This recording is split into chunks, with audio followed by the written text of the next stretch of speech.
Hi friends, welcome to వేద tailors. ఈరోజు మా చిన్న పాపది బర్త్డే ఉందండి. వేదాది బర్త్డే ఉంది. సో బర్త్డేకి రెగ్యులర్గా అయితే ఈవినింగ్ కేక్ కట్ చేసుకుంటాం. తర్వాత బిర్యానీ అట్లా తెచ్చుకొని ఫ్యామిలీ వరకు అయితే సెలబ్రేట్ చేసుకుంటాం అనమాట. సో నాకు ఈసారి ఏమనిపించిందంటే, సరే కేక్ కట్ చేసుకుందాం ఫ్యామిలీతోని, సెలబ్రేట్ చేసుకున్నా సరే దాంతో పాటుగా కొంతమంది అనాథలకు కొంచెం రైసు డిస్ట్రిబ్యూట్ చేద్దాం అనిపించిందండి. సో అందుకని నేను ఇంట్లోనే ఒక 10-12 కేజీస్ అట్లా రైస్ ప్రిపేర్ చేసినాము. తర్వాత కర్రీస్, పెరుగు అట్లా ప్రిపేర్ చేసి ఒక చిన్న ఫుల్ మీల్స్ టైప్‌లో ప్యాకింగ్ చేసి రోడ్ సైడ్ ఉన్న కొంతమందికైతే మేము డిస్ట్రిబ్యూట్ చేసినామండి. అయితే నేనేమనుకున్నా అంటే ఒక అట్‌లీస్ట్ ఒక 10-20 మెంబర్స్‌కైతే ఇద్దాము అనుకున్నా. కాకపోతే మేము ప్రిపేర్ చేసిన ఈ ఫుడ్ అంతా కూడా 50 మెంబర్స్‌కి సరిపడేలాగా రెడీ అయిందనమాట. సో ఇదంతా కూడా మేము ఇంట్లోనే ప్రిపేర్ చేసి ప్యాకింగ్ అదంతా కూడా చేసి మా పిల్లలతోనే డిస్ట్రిబ్యూట్ చేపించిందండి. యాక్చువల్లీ ఏంటంటే మన ఇంట్లో చిన్న చిన్న ఫంక్షన్స్ చేసుకుంటూ ఉంటాం, సెలబ్రేట్ చేసుకుంటూ ఉంటాం. కాకపోతే రోడ్ సైడ్ ఉన్న కొంతమందికి అనాథలకి ఫుడ్ డొనేట్ చేద్దాము ఈసారి అని నాకు అనిపించిందండి. అందుకోసం అదేదో మా పిల్లల బర్త్డేస్ ఉన్నాయి కదా, ఆ బర్త్డే సందర్భంగా చేస్తే బాగుంటుంది కదా అనిపించి చేసిన అనమాట. యాక్చువల్గా నేను యూట్యూబ్లోనే చూసి ఇన్స్పైర్ అయినా అనమాట, ఇలా చేస్తే బాగుంటుంది కదా అని చెప్పి. సో అది కూడా నేను పిల్లలతోనే డిస్ట్రిబ్యూట్ చేయించిందండి. ఎందుకంటే వాళ్ళకు కూడా ఫుడ్ వాల్యూ తెలుస్తుంది. తర్వాత హెల్పింగ్ నేచర్ కూడా వాళ్ళకు కూడా చిన్నప్పటి నుంచే మనం అలవాటు చేయాలి కాబట్టి నేను మా పిల్లలతోనే చెప్పి ఇలా డిస్ట్రిబ్యూట్ చేయించిందండి. సో ఈ ఫుడ్ డిస్ట్రిబ్యూట్ చేయడం ఇదంతా కూడా వీడియో ఎందుకు చేసిన అంటే, నేను కూడా చాలామంది ఫుడ్ డొనేట్ చేస్తుంటే నేను చూసినండి. సో మన పిల్లల బర్త్డేస్కి కూడా మనం ఇట్లా చేస్తే ఒక పూట కొంతమంది కన్నా అన్నం పెట్టిన వాళ్ళం అవుతాము అన్నట్టుగా నేను ఇట్లా చేసిన అనమాట. సో మీరు కూడా ఈ వీడియో చూసి మీరు కూడా ఇన్స్పైర్ అయ్యి ఒక 10 మందికి అట్లా అన్నదానం చేయడం కానీ, లేదంటే అట్లీస్ట్ ఒక పండ్లు ఏవో ఫుడ్ ఇస్తారని ఆశిస్తున్నాను నేను కూడా. సో అది కూడా మనం పిల్లల బర్త్డేస్కి అట్లా పిల్లలతోనే చేపించినాం అనుకోండి, పిల్లలకి ఏంటంటే ఆ ఫుడ్ వాల్యూ అనేది తెలుస్తుంది. తర్వాత వాళ్ళకి హెల్ప్ చేయాలి ఇట్లా పేదవాళ్ళకు అన్నట్టుగా వాళ్ళకు కూడా అలవాటు అవుతుంది కాబట్టి నేను పిల్లలతోనే చేపించిన అనమాట. సో నేనేం చేసిన పని మీకు ఎలా అనిపించింది అనేది మీరు ఖచ్చితంగా కామెంట్లో చెప్పండి. అదేవిధంగా ఈ వీడియో మీకు బాగుంది, నచ్చింది అంటే ఖచ్చితంగా లైక్ చేయండి. మీకు తెలిసిన ఫ్రెండ్స్కి కూడా ఫార్వర్డ్ చేయండి. యాక్చువల్‌గా ఈ ఫుడ్ డిస్ట్రిబ్యూట్ మొత్తం కూడా చేసిన తర్వాత ఇంటికొచ్చేటప్పుడు మా పిల్లలు నన్ను అడుగుతున్నారనమాట.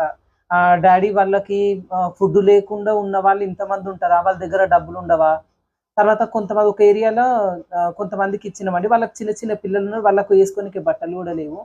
అప్పుడు మా పాప అడుగుతుంది, వాళ్ళకు బట్టలు గూడా లేవు. వాళ్ళ మమ్మీ డాడీ ఇప్పియరా? వాళ్ళ దగ్గర పైసలుండయా? ఇవన్నీ అడుగుతున్నారండి. అప్పుడు నాకనిపించిందేందంటే, నేను జేసింది మంచి పని. అంటే పిల్లలతోని డిస్ట్రిబ్యూట్ జేయడం అనేది మంచి పని జేసినా అనిపించింది. ఎందుకంటే, జస్ట్ ఒక్కసారికే వాళ్ళు నన్ను క్వెషన్ జేస్తున్నారు. వాళ్ళ దగ్గర పైసలుండయా? అంటే ఫుడ్ లేకుండా ఉన్న వాళ్ళు ఇంతమంది ఉంటారా? అన్నట్టుగా వాళ్ళకి అవగాహన వచ్చింది గదా! సో, రేపు ఫ్యూచర్‌లో గూడా వాళ్ళకొస్తదనమాట. అరే! హెల్ప్ జేద్దాం. మన పాత బట్టలైనా సరే, లేకపోతే ఏదో ఒకటి హెల్ప్ జేద్దాము అన్న థాట్ అనేది వాళ్ళకి అలవాటు గావాలి. సో, ఆ పనిలో నేనైతే సక్సెస్ అయిన అనిపించిందండి మా పిల్లల విషయానికొస్తే. ఎందుకంటే, ఆళ్ళు రిటర్న్‌గా నన్ను ఆ క్వెషన్ అడుగుతుంటే నాకట్లా అనిపించింది. మీ పిల్లలతోని గూడా అట్‌లీస్ట్ ఒక్కసారి ఒక 10, 20 మందికి ఏదో ఒకటి ఇట్లా ఫుడ్ గాని, బట్టలు గాని ఏదో ఒకటి ఇప్పియండి. అప్పుడు పిల్లలకనేది తెలుస్తదనమాట. అరే! మనకున్నయి లేని వాళ్ళు ఇంతమంది ఉంటారా? సో, వీళ్ళకి మన పాత బట్టలు అవ్వచ్చు, ఏదో ఫుడ్ అయినచ్చు, ఏదైనా ఇద్దాము అన్న ఆలోచన అనేది అలవాటయితదనమాట. సో, అప్పుడు పిల్లలు చాలా హ్యాపీ ఫీల్ అవుతారు.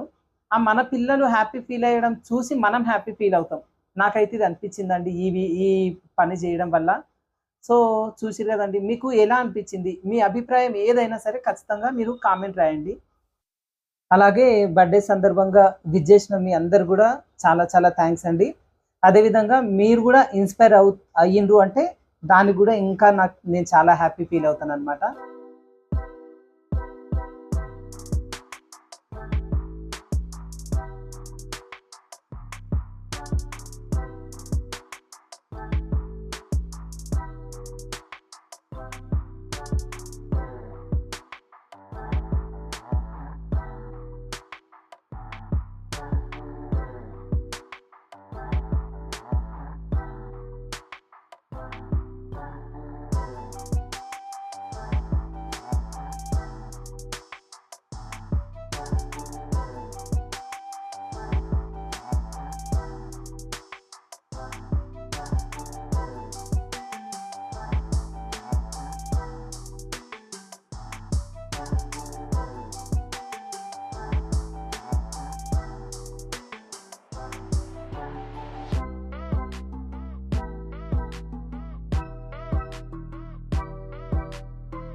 సో ఈ వీడియో నచ్చితే లైక్ చేయండి, షేర్ చేయండి. Thank you for watching.